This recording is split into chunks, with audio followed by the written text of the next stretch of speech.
Assalamualaikum warahmatullahi wabarakatuh. Saya Ida Wardia. Kami dari kelompok 2. Di sini saya sebagai moderator.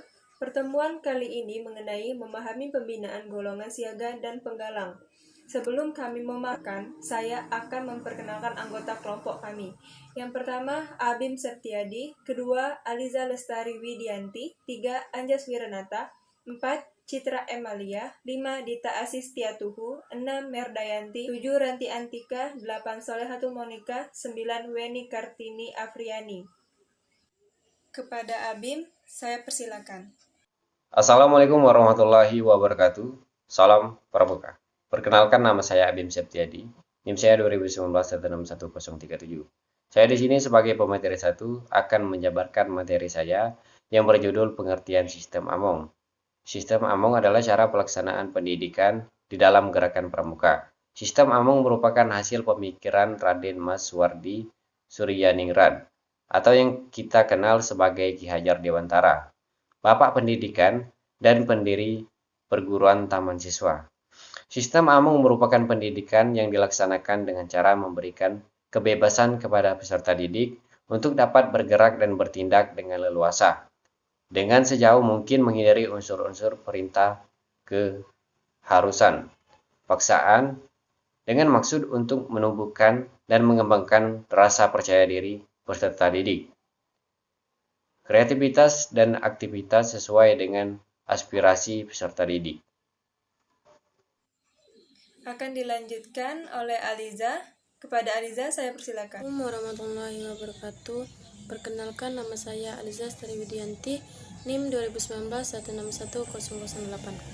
Saya di sini akan melanjutkan apa yang dibacakan oleh rekan saya. Sistem Among mewajibkan pembina pramuka melaksanakan prinsip-prinsip kepemimpinan sebagai berikut. 1. Ing raso sung tulodo, maksudnya di depan menjadi teladan. 2. Ing madya mangun kurso, maksudnya di tengah-tengah mereka pembina membangun kemauan. 3. Tun wuri handayani, maksudnya dari belakang pembina memberi daya atau kekuatan atau dorongan dan pengaruh yang baik ke arah kemandirian. Dalam melaksanakan tugasnya, pembina pramuka wajib bersikap dan berperilaku. 1. Cinta kasih kejujuran, keadilan, kepantasan, keprasajaan dan kesederhanaan, kesanggupan berkorban dan kesetiaan sosial. 2. Disiplin serta diinisiatif. 3. Bertanggung jawab terhadap diri sendiri, sesama manusia, negara dan bangsa, alam dan lingkungan hidup, serta bertanggung jawab kepada Tuhan Yang Maha Esa. Selanjutnya, Anjas Wiranata, saya persilakan. Sistem Among dalam gerakan pramuka memberi kesempatan kepada peserta didik untuk mengembangkan pribadinya, bakatnya, kemampuannya, serta cita-citanya. Pembina pramuka sebagai pamong hanyalah menjaga, membenarkan, meluruskan, mendorong, memberi motivasi, tepat berkonsultasi dan bertanya. Peserta didik harus diperlakukan dan dihargai sebagai subjek pendidikan, bukan hanya sebagai objek pendidikan belaka yang hanya bergiat kalau disuruh pembinanya, tetapi mereka diberi kebebasan untuk bergerak dan bertindak dengan leluasa agar tumbuh rasa percaya diri, agar berkembang kreativitasnya sesuai dengan aspirasi mereka.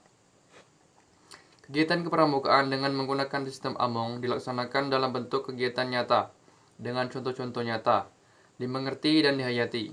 Atas dasar minat dan karsa para peserta didik, pembina pramuka harus mampu menjadi contoh atau teladan peserta didiknya. Sistem Among harus digunakan secara terpadu, tidak terpisah-pisah, satu dengan lainnya, saling berkaitan. Oleh karena itu, bagi semua golongan peserta didik, S, G, T, ataupun D, diberikan keteladanan, daya, kreasi, dan dorongan. Kepada Citra Emalia, saya persilakan.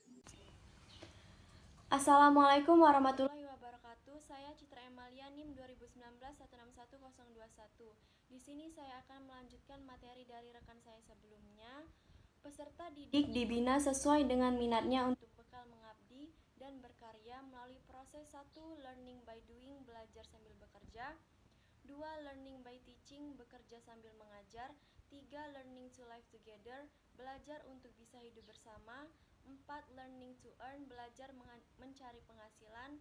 5. Earning to live, penghasilan untuk hidup. 6. Living to serve, kehidupan untuk bekal mengabdi. 7. Learning to be, belajar untuk menjadi dirinya sendiri. Mungkin itu saja materi yang saya sampaikan. Selanjutnya akan disampaikan oleh rekan saya. Wassalamualaikum warahmatullahi wabarakatuh. Selanjutnya, kepada Dita Asi, saya persilakan. Assalamualaikum warahmatullahi wabarakatuh. Nama saya Dita Asi Setiatuhu, NIM 2019-1611089. Di sini saya akan melanjutkan presentasi sebelumnya. 2 cara membina satuan. 1. Untuk dapat membina dengan baik, maka seorang harus mengenal, mengerti, dan memahami hal-hal sebagai berikut. Siapa yang dibinanya, yakni sifat-sifat dasarnya dan latar belakang kehidupannya, jumlah orang yang dibinanya. Catatan, jumlah satu burung ideal 6 orang, satu perindukan 18-24 orang, jumlah satu regu ideal 6-8 anak, jumlah satu pasukan 24-32 anak, jumlah satu sangga yang ideal 4-8 orang, jumlah satu ambalan 12-32 orang, satu rencana pandega yang ideal paling banyak jumlahnya 30 orang. Membina peserta didik yang lebih muda, usianya akan lebih memerlukan perhatian, kesabaran, ketekunan, dan contoh yang lebih nyata. Seseorang pembina pramuka siaga idealnya hanya bisa membina sampai 10 orang. Seseorang pembina penggalang bisa mencapai 7-10 orang. Tetapi apabila ia memang seorang pembina yang andal, ia bisa membina penggalang sampai 20 orang. Sebagaimana dilakukan oleh Baden Powell ketika pertama kali mengajak penggalangnya berkemah ke Brownsea Island. Seseorang pembina penegak dan penegak dapat membina 8-36 orang. Kegiatan atas dasar jumlah anggota pramuka dalam barung, regu, sangga, dan rekannya. Maka seorang pembina pramuka dapat membina 1 barung, 1 regu, dan 1 sangga saja. Sedangkan pada anggota pramuka penegak, seseorang pembina dapat membina 1 racana. Membina peserta didik harus didasarkan pada satuan terpisah, yakni pembina hanya boleh membina anggota muda pramuka putra, pembina putra putri hanya boleh membina anggota muda pramuka putri, kecuali pembina siaga putri oleh membina anggota muda siaga putra. Pembinaan harus menarik minat peserta didik. Di sini, materi pembinaan dapat dibungkus dengan lagu, tari, gerak, permainan, perlombaan, cerita, penugasan, diskusi, seminar, lokakarya, dan bakti yang sesuai dengan perkembangan jasmani dan rohani peserta didik. Itu saja presentasi dari saya. Waalaikumsalam warahmatullahi wabarakatuh. Selanjutnya akan dilanjutkan oleh Merdayanti. Kepada Merdayanti saya persilakan. Assalamualaikum warahmatullahi wabarakatuh. Saya Merdayati, NIM 2019-1611090. Saya dari kelompok 2 Kepramukaan. 2. Mengenal sifat dasar pramuka siaga. Adapun sifat-sifat dasar dari pramuka siaga adalah sebagai berikut. A. Senang meniru. B. Senang berdendang, menari, dan bernyanyi. C. Suka dipuji, mudah merajuk. D. Senang menceritakan dan mengadukan apa yang diketahui dan dialaminya. E. Rata-rata masih manja. F. Suka berbekal. G. Sangat senang bermain. 3. Cara menghadapi pramuka siaga. Selanjutnya, Ranti Atika. Kepada Ranti Atika saya persilakan. Assalamualaikum warahmatullahi wabarakatuh. Perkenalkan, nama saya Ranti Atika, NIM 2019-1611001. Baiklah, di sini saya akan melanjutkan materinya. Adapun cara membina pramuka siaga adalah sebagai berikut. A. Dilakukan dengan penuh kasih sayang dan lemah lembut. B. Membina siaga adalah fase awal dalam pendidikan, maka sifat-sifat pembina siaga yang tidak bisa dicontoh oleh anak usia siaga harus tidak dimunculkan di pramuka.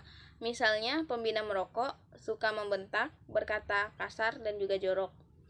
C. Materi pembina pramuka siaga banyak dibungkus sehingga menarik. Misalnya, menceritakan sifat-sifat kepahlawanan yang perlu dicontoh oleh setiap orang dengan sosiodrama. D. Sesuatu yang hayal baik untuk memupuk imajinasi siaga, tetapi jangan berlebih-lebihan.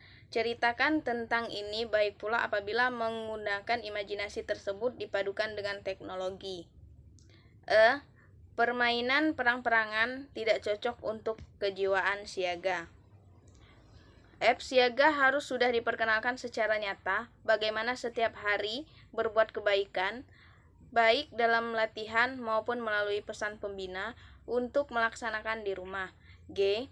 Siaga diperkenalkan aturan-aturan keluarga dan cara-cara yang baik tentang bagaimana mematuhi ayah ibundanya.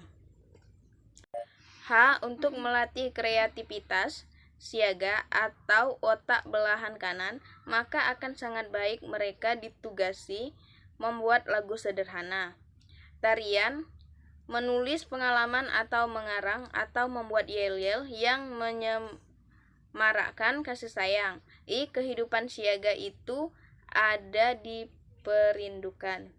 Baiklah, itu saja materi dari saya. Saya lanjutkan ke moderator. Terima kasih. Assalamualaikum warahmatullahi wabarakatuh. Kepada Solehatul Monika, saya persilakan. Assalamualaikum warahmatullahi wabarakatuh. Saya Solehatul Monika, NIM 2019161034. Jadi saya akan menjelaskan materi selanjutnya, yaitu sifat-sifat dasar pramuka penggalang. Adapun sifat-sifat pramuka penggalang adalah sebagai berikut. Yang pertama, sebagai sifat-sifat siaga masih ada terbawa atau variatif tergantung masing-masing anak. Yang kedua, senang bergerak, senang menggembara. Yang ketiga, usil, lincah, senang dan mencoba-coba. Yang keempat, mulai menyukai atau ingin dekat dengan lawan jenis. Yang kelima, suka dengan sifat-sifat kepahlawanan. Yang keenam, suara sudah mulai pecah atau parau bagi penggalang putra. Pemateri terakhir, Weni. Kepada Weni, saya persilakan. Assalamualaikum warahmatullahi wabarakatuh. Perkenalkan, nama saya Weni Kartini Afriani, NIM 201916211023. Di sini saya akan melanjutkan materi dari saudari Solehatul Monika. 5. Cara membina pramuka penggalang. Adapun cara membina pramuka penggalang adalah sebagai berikut. A. Dapat menggunakan sebagian cara-cara dalam membina siaga atau sifatnya situasional. B. Kegiatan yang menantang, penggembaraan atau hiking, climbing, camping, rowing, rafting, orienteering. Paling disukai penggalang. Namun demikian, harus dipersiapkan dengan teliti faktor keamanannya dan tidak boleh terlalu sering dilakukan. C. Kegiatan yang mengacu kedisiplinan sangat penting diberikan, misalnya berjenis-jenis PBB dan upacara. D. Rewards atau punishment mutlak harus dilakukan dan ditegakkan. E. Kehidupan penggalang ada di regu, oleh karena itu, kekompakan, kreativitas, dan disiplin beregu harus dipelihara. F. Pembina penggalang tidak boleh seenaknya membuat acara latihan menurut keinginannya sendiri, tetapi harus tahu kebutuhan penggalang dan bertanya kepada mereka latihan apa yang diinginkan, atau ask the boys. Walaupun ketentuan ada tangan pembina, karena pembina sangat tahu akan dibawa kemana arahnya. G. Setiap kegiatan yang menarik tujuan akhirnya adalah pembentukan karakter. Oleh karena itu, pembina tidak boleh melupakan hal tersebut untuk senantiasa memberikan simpulan atau pembulatan materi latihan ke dalam nilai-nilai yang didasarkan atau penerapan satya dan dharmanya. H. Pembina lebih baik ing madya mangungkarso atau di tengah-tengah membangkitkan kehendak dan semangat belajar atau bekerja. Sekian, terima kasih. Wassalamualaikum warahmatullahi wabarakatuh. Itulah pemaparan materi dari kelompok kami. Apabila ada kata-kata yang salah, saya mohon maaf. Saya akhiri. Wassalamualaikum warahmatullahi wabarakatuh.